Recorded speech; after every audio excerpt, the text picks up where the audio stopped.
প্ৰিয় শ্ৰোতাবন্ধু, আপোনালোকলৈ বুলি আগবঢ়াইছোঁ সাহিত্যশ্ৰী ডক্টৰ হিমা কাশ্যপৰ প্ৰথমখন উপন্যাস পৃথিৱীৰ চকুলোৰ ধাৰাবাহিক পাঠ, যিখন উপন্যাসৰ বাবে 2019 বৰ্ষত তেখেতে লাভ কৰিছিল অসম চৰকাৰৰ লেখক সম্বৰ্ধনা। এয়া 6ষ্ঠ খণ্ড।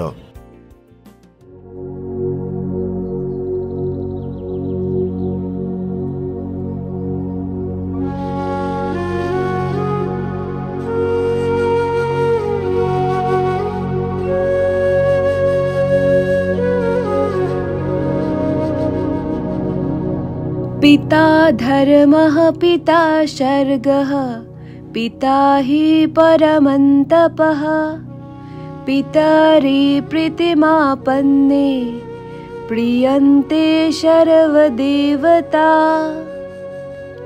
পিতাই ধৰ্ম, পিতাই স্বৰ্গ, পিতাই পৰম তপ জপ। পিতা তুষ্ট হ'লেই সকলো দেৱতা তুষ্ট বুলি কয়।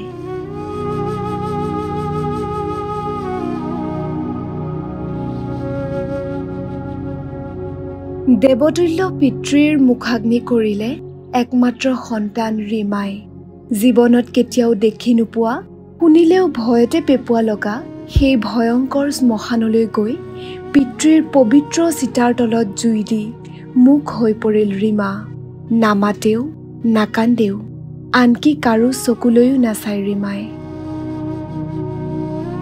পদুমীহঁতৰ ঘৰখনৰ আপোনো কোনো নাই, শত্ৰু কোনো নাই। গিৰিধৰৰ মৃত্যুৰ খবৰ পাই সকলো যেনেকৈ উবুৰি খাই পৰিলেহি, তেনেকৈ সকলো ঘৰাঘৰিও গুচি গ'ল। পদুমীক অকণমান সাহস দিবলৈ, ৰীমাক অকণমান বুজাবলৈ প্ৰথম ৰাতিটো প্ৰণয়হঁতৰ ঘৰখনৰ বাদে কোনো নাছিল। মৌজাদাৰৰ ঘৰৰ মানুহবোৰ আহিছিল যদিও সোনকালেই গুচি গ'ল। কিন্তু প্ৰণয়ৰ মাক আৰু প্ৰণয়ে গোটেই ৰাতিটো মাক জীয়েক দুয়োজনীৰে সংগী হৈ থাকিল। পিছদিনা ৰাতিপুৱাই প্ৰণয়ে পদুমীহঁতৰ গাঁৱৰ 2-এজন মানুহ মাতি আনি হাতযোৰ কৰি ক'লে, আপোনালোকৰ গাঁৱৰে এঘৰ মানুহ কিমান বিপদত পৰিছে, আপোনালোকৰ অলপো দায়িত্ব নাইনে? আপোনালোকৰ সমাজখনে বিপদত পৰা মানুহক উদ্ধাৰ কৰে নে পুনৰ বিপদৰ সন্মুখলৈ ঠেলি দিয়ে? প্ৰণয়ৰ কথাত আটাইকেইজন মানুহে তলমূৰ কৰিলে। সিহঁতে সিহঁতৰ ভুল উপলব্ধি কৰিলে আৰু সেইদিনাৰ পৰাই সকলো প্ৰকাৰে সহায় সহযোগিতা কৰাৰ প্ৰতিশ্ৰুতি দিলে। কথামতেই কাম কৰি দেখুৱালে গাঁৱৰ ৰাইজে। দ্বিতীয় দিনাৰ পৰা পদুমীহঁতৰ ঘৰত মানুহৰ অভাৱ নোহোৱা হ'ল। গাঁৱৰ ৰাইজেই দান বৰঙণি তুলি মৃতকৰ শ্ৰাদ্ধৰ সকলো কাম সমাপন কৰিলে। 11 দিনত শ্ৰাদ্ধ আৰু 12 দিনৰ দিনা মৎস্যস্পৰ্শ নিয়ম কৰি ঘৰখনক উদ্ধাৰ কৰিলে। য'ত খৰচ কৰিব লগা হয় সকলো প্ৰণয়ে বহন কৰিলে। এজন পুত্ৰৰ দৰেই প্ৰণয়ে সকলো দায়িত্ব পালন কৰিলে। শ্ৰাদ্ধৰ দিনটোলৈকে সকলো ঠিকেই গ'ল, কিন্তু আটাইতকৈ ডাঙৰ বিপদটোৱে তাৰ পিছতহে লগ দিলে পদুমীক। জীয়েকক ঘৰত অকলে এৰি তাই কামলৈও যাব নোৱাৰা হ'ল আৰু কাম নকৰিলেও সিহঁতৰ উপায় নোহোৱা হ'ল। সকামত প্ৰণয়ে খৰচ কৰা টকাখিনি পদুমীয়ে কাম কৰি ধাৰ নামাৰিলে মাৰিবনো কেনেকৈ? মহা বিপদৰ সন্মুখীন হৈ পদুমীয়ে জলকা খালে। মা, মই কলেজলৈ যোৱাৰ আশা বাদ দিছোঁ। মোৰ বাবে তই অকণো চিন্তা নকৰিবি। তই কাইলৈৰ পৰাই প্ৰণয় দাদাহঁতৰ ঘৰলৈ যা, নহ'লে কেতিয়াবা কথা শুনাবহি। প্ৰণয় দাদাই একো নকলেও মাক আহি ঘৰ ওলাবহি। মই কামলৈ যাম, কিন্তু তয়ো কলেজলৈ যাব লাগিব মাজনী। মোৰ সপোনবোৰ শেষ হ'বলৈ নিদিবি অ'। আমাৰনো কোনটো সপোন পূৰণ হৈছে অ' মা? সকলো দেখোন শেষ হৈ গ'লেই। দেউতাবিহীন ঘৰখনত মই একো কথাই ভাবিব নোৱাৰা হৈছোঁ মা। মোক জোৰ নকৰিবি। কাইলৈৰ পৰা ঘৰখনৰ সকলো কাম মই চম্ভালিম আৰু তেতিয়া তই সোনকালেই যাব পাৰিবি। পদুমীয়ে এইবাৰ ৰীমাক জোৰ নকৰিলে। তাইৰ সামৰ্থ্য অনুসৰি পঢ়ুৱালে। এতিয়াও বাধা দিয়া নাই, কিন্তু ৰীমাই যেতিয়া নিজে পঢ়িবলৈ ইচ্ছা কৰা নাই আনে জোৰ কৰি পঢ়ুৱাই একো লাভ নাই। তই যদি সঁচাকৈয়ে পঢ়িব ইচ্ছা কৰা নাই তেনেহ'লে বাদ দে। কিন্তু দেখিবি ঘৰখনত দিনটো অকলে থাকিবি। সদনাম অথবা বদনাম সকলো তোৰ ওপৰতে নিৰ্ভৰ কৰিব।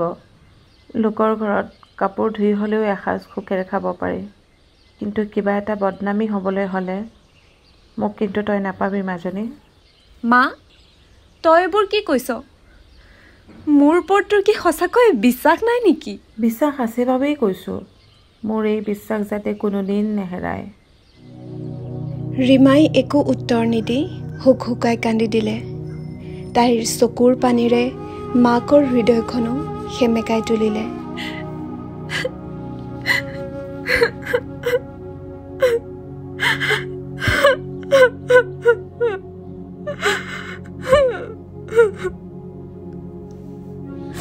তই আকৌ কিয় কান্দিছ? নাকান্দিবি। কান্দিবলৈ শিকা এই অভ্যাসটো বৰ বেয়া। মোলৈকে চাচোন, মই আজিকালি কান্দিবলৈ পাহৰি গৈছোঁ।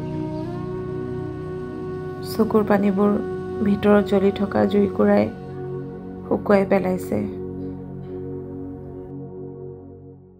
মাকৰ অস্পষ্ট মাতটোৱে ৰীমাক সান্তনা দিলে। তাইৰ মাকৰ মুখলৈ চাই চকু পানীবোৰ মচি পেলালে। মাকে ঠিকেই কৈছে, যিমানেই চিঞৰি চিঞৰি কান্দিলেও সমস্যাৰ সমাধান কেতিয়াও নহয়, বৰং শত্ৰুৱে সুবিধাহে পায়। মা, বল ভাত খাওঁগৈ।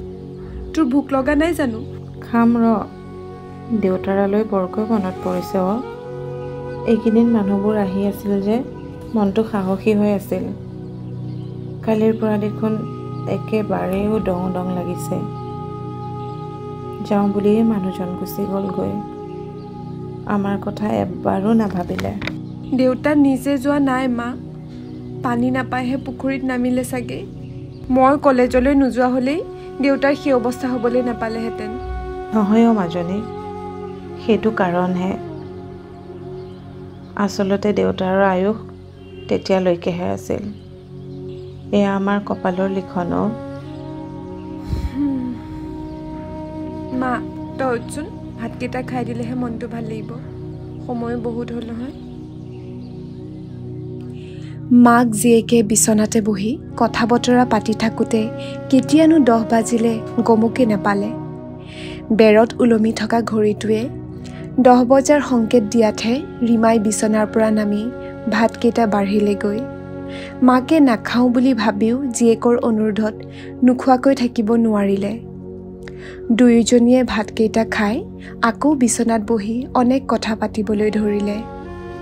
ৰীমাৰ টোপনি অহা যেন দেখি পদুমীয়ে ৰীমাক শুবলৈ দি নিজে শীতানতে বহি থাকিল। তাইৰ দুগালেদি ধাৰাসাৰ বৈ আহিল অসুখীয়া পৃথিৱীৰ উত্তপ্ত চকুলোবোৰ।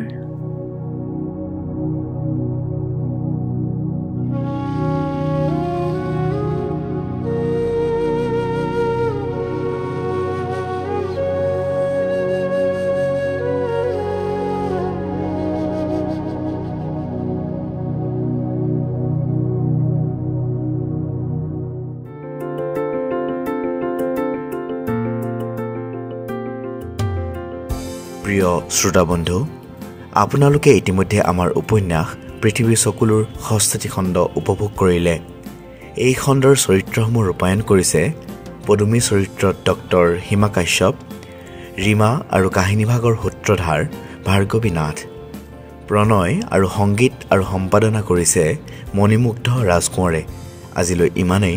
পুনৰ লগ পাম পৰৱৰ্তী খণ্ডত। ধন্যবাদ।